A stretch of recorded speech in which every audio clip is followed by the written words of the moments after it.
त्याचा इतिहास असा आहे, ही दुसरा विक्रमोत्तर राजाची राजधानी. त्या राजाची राजधानी त्यामध्ये त्यांची इथून शिखर शिंगणापूर आणि इकडं वेरूळ इथं पण त्याचा परिसर होता. आणि हे मंदिर गावचं हे मंदिर 11व्या शतकातलं आहे. म्हणजे 1100 वर्ष झाली या मंदिरला. आणि कोल्हापूरचं महामंदिर हे दोन्ही एकाच पद्धतीचं आहे. ह्याला हेमाडपंथी मंदिर म्हणतात. आणि सुवर्णमुद्राचा प्रश्न असा आहे, आता isakal.com आहे देशातील नंबर 1 ची मराठी न्यूज वेबसाईट. प्रत्येक अपडेटसाठी isakal.com ला नक्की भेट द्या. की बिळामध्ये कुठेही म्हशीच्या शेणावर, घरावर, एखाद्या दगडावर, उसाच्या पाल्यावर त्याला अशी ठराविक अशी जागा नाही, कुठेही मिळतं ती. आणि वैशिष्ट्य म्हणजे बीडच्या पश्चिम, दक्षिण, उत्तर या भागात मिळण्याचं प्रमाण जास्त आहे. पूर्व भागात ते कमी मिळतं. 900 मिली 300 मिलीपर्यंत 100 जेव्हा महादेवाची पिन किंवा त्रिशूळ किंवा नागाची फळी, काही लोकांना नागाची फळी देखील वेगळी मिळाली. काही लोकांना परवाच मिळालं 400मध्ये फुल मिळालं सोन्याचं. त्यात त्या कुठली वस्तू जर असेल तिच्यावर महादेवाची पिंडी असतीच, किंवा त्रिशूळ असतं, किंवा गणपती, ही चिन्ह जेव्हा असतात. हे जे सोनं आहे याचं व्हॅल्युएशन केलं हे खरंच किती टक्के प्युअर सोनं आहे? प्युअर सोनं आहे. सोनं खूप सोनं नेलं, सोनं लोकांनी विकत बी घेतलं. पण आता अलीकडे जास्त प्रसिद्ध झाल्यामुळं कोण देतच नाही, जे आपल्याजवळ देतात. आणि पूर्वीचा इतिहास कसा आहे, आपलं पुरातन मंदिर नाही आहे. पुरातन मंदिरला मी 1977ला प्रयत्न केला होता की हे मंदिर पुरातन आहे, ह्या ठिकाणी पुरातन नोंद व्हावी म्हणून केलं होतं. त्यांची कोल्हापूरची कमिटी करून गेली, बॉम्बेची कमिटी आली, नंतर पुण्याची कमिटी आली. पुण्याची कमिटीने काय सांगितलं आम्हाला की तुमच्या ज्या सुवर्णमुद्रा आहेत त्या आमच्यावर जमा करा, मग आम्ही तुमचं भरतो. मग कोण देणार आम्हाला? आम्ही म्हणतो तुमचं आमचं नाही काम केलं तर चालेल, पण तुम्ही हे काय करू नका.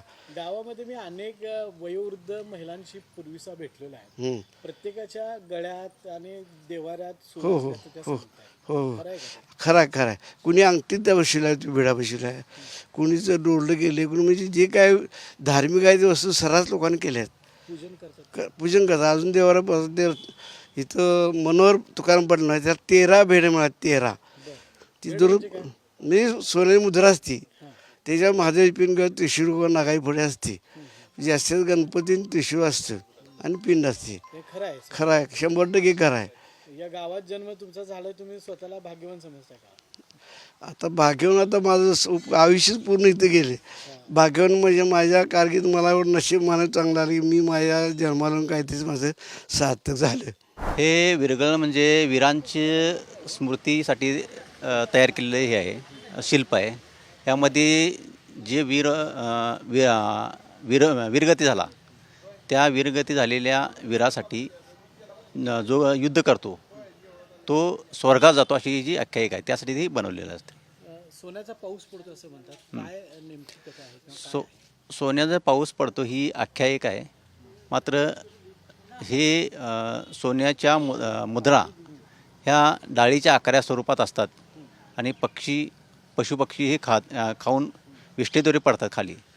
त्यामुळे ते लोकांना पाऊस पडतो असं वाटतं. ते कुठून येतात ह्या? हे पूर्वीचं विनिमयाचे साधन आहे. पूर्वीचं लोकांशी विनिमय करायचे साधन आहे सुवर्णमुद्रा. आता सध्या अनेक लोकांना सुवर्णमुद्रा सापडलेल्या आहेत. हां, खऱ्या आहेत का? आणि काय तसं खरंच काय आहे? ह्या सुवर्णमुद्रा म्हणजे पूर्ण 100% प्युअर सोन्याच्या मुद्रा आहेत. आणि ह्या सुवर्णमुद्रा जास्तीत जास्त करून बीडच्या म्हणजे सोन्याचा माळ किंवा ढोक माळ वगैरे ह्या परिसरात जास्त सापडतात. काय नागरिकांची भावना आहे या संदर्भात? लोकांना समाधान आहे की बाबा एवढ्या पुरातन नगरीत आपण राहतो आहे आणि या आपल्या गावात सोन्याचा पाऊस पडतो, याबद्दल लोकांचे समाधान आहे.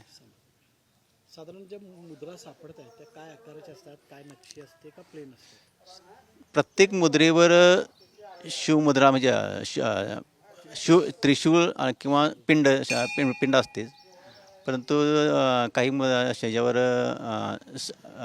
त्रिशूळ आहे, परत नागाचे मूर्ती आहे, असे वेगवेगळे देवाचे हे असतात. एखादी मुद्रा सापडल्यानंतर लोकांमध्ये काय भावना असते, आनंदाची किंवा काय चर्चा असते?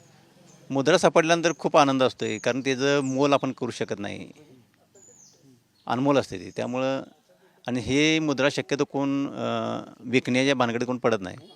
शक्यतो त्याचं वेगवेगळ्या सोन्याच्या लॉकेटमध्ये घालणं, अंगठीमध्ये घालणं अशा प्रकारे ते करतात. मी रानात तिथे गेल्यावर भांगलताना निशिगंधात मला सापडलं. कल्लेश्वरच्या समोर तिकडे खाली सापडलं. काय आहे ते, म्हणजे काय बघितलं का निरखून? बघितले की बरं. ते एक ठिकाण दावलं काय सोनं नव्ह म्हणलीत, मग आम्ही तसंच ठेवलं. तर मग नंतर दावल्यावर मग सोनं आहे म्हणून सांगितलं. याच्या अगोदर कधी सापडलं होतं का सोनं? नाही नाही, हेच पहिलंच आम्हाला गावलं आता, नाही कधी नाही. गावात अनेक महिलांना सापडले सोनं, होय माहिती आहे का? पेढं अनेकांना सापडले ना? हां, बायकांना सापडते की. होय सापडते. हं. साधारण तुम्ही ऐकलं का ह्या अगोदर असं सापडलेलं आहे? आहे की. आम्ही कोणतं पाहुणं विचारायला लागलं, बघायला मागायला लागलं तर आम्ही त्यांचं आणून दाखवायचं, बरं. आमचं नव्हतं म्हणून. तर ते आम्हाला देवानं दिलं म्हणायचं. आता हे किती वर्षांना मिळालं तुम्हाला खरं? होय, लय वर्षानं मिळालं. इच्छा होती का असं एखादं? मिळेल अशी होती इच्छा, ते मिळालं. देवाची आमची तशी आमच्यावर बी साथ आहे आणि आमची बी देवावर आहे. बरोबर आहे. मृग नक्षत्रामध्ये मिळते असं काल काय? कधी कधी मे महिन्याचा पहिला पाऊस लागला त्यावेळीच मिळतंय? मिळालं. ह्याची का पूजा करणार की गळ्यात घालणार, काय नाही, आम्ही पूजाला ठेवलेलं होते, पूजाच केली त्याची. पूजाच? होय, हे जेव्हा समोर दिसलं त्यावेळी काय वाटलं? आनंद झाला होता का? काय वाटलं मनामध्ये? काय झालं की. त्याच्यावर ह्याच्यावर हे आहे तारा राणी असं काहीतरी म्हणून आहे, बारीक अक्षर आहे. बरं बरं बरं बरं. श्री लिहिले. होय. श्री लिहिले. बरोबर. हे तुम्हाला दिसल्यानंतर मनात काय वाटलं? काय काय? त्या अगोदर इकडं असं दिसाल्यावर हे पितळ आहे म्हणलं. परत असं बघितलं सुननीन मी, तर मग सोनं आहे असं वाटलं. हे चित्र आहे म्हणलं सोनं आहे वाटलं, बरं. असं वाटलं. मग हे कुणाला दाखवलं? पहिलं कुणाला सांगितलं सापडले सोनं म्हणून? कुणाला आहे आमच्या सुनानी, कुणाला दावलं कुणाच ठाऊकते. बरं बरं. तुम्ही होता का तिथं? हो. काय झालं होतं नेमकं त्या दिवशी? ज्यावेळी सापडलं त्यावेळी आनंद झाला. पण इथं गावात आल्यानंतर ते सोनारांना दाखवलं. एक सोनार म्हटले की हे पितळ आहे. मग त्यानंतर मी ते ठेवूनच दिलं. नंतर मग माझ्या मनात आलं की जरा आज दाखवूया, आज श्रावण महिना आहे. मग त्यावेळी ते म्हटलं की सोनं आहे, प्युअर सोनं आहे. सोनं आहे. पहिल्यांदा सापडलं तुम्ही? हो हो. अगोदर अनेक लोकांना हां, लोकांना सापडलेलं, पण आमचे पाहुणं ते आलेत की मी दुसऱ्यांचं घेऊन दाखवत होतो त्यांना. तुमची इच्छा होती का स्वतः? हो हो. काय इच्छा होती? गाव हो की गाव. पण गावल्याबरोबर मी ठेवलं ते आनंदानं. पण ज्यावेळी मी दाखवलं त्यावेळी ते असं म्हणल्यानंतर मी ते ठेवलं एक 15 दिवस. आणि नंतर मी दाखवल्यानंतर हे सोनं आहे असं म्हटल्यावर मग आनंद झाला. आता तुम्हाला सुद्धा गिफ्ट दिलेलं आहे. हो. काय करणार आता या सोन्याचं? हे देवाजवळ ठेवणार. हां. देश विदेशातील प्रत्येक घडामोडींचे लाईव्ह अपडेट मिळवण्यासाठी आता साम टीव्हीच्या सर्व सोशल मीडिया प्लॅटफॉर्मला लाईक, फॉलो आणि सबस्क्राईब करा. तसंच सर्व नोटिफिकेशनसाठी बेल आयकॉन प्रेस करायला विसरू नका.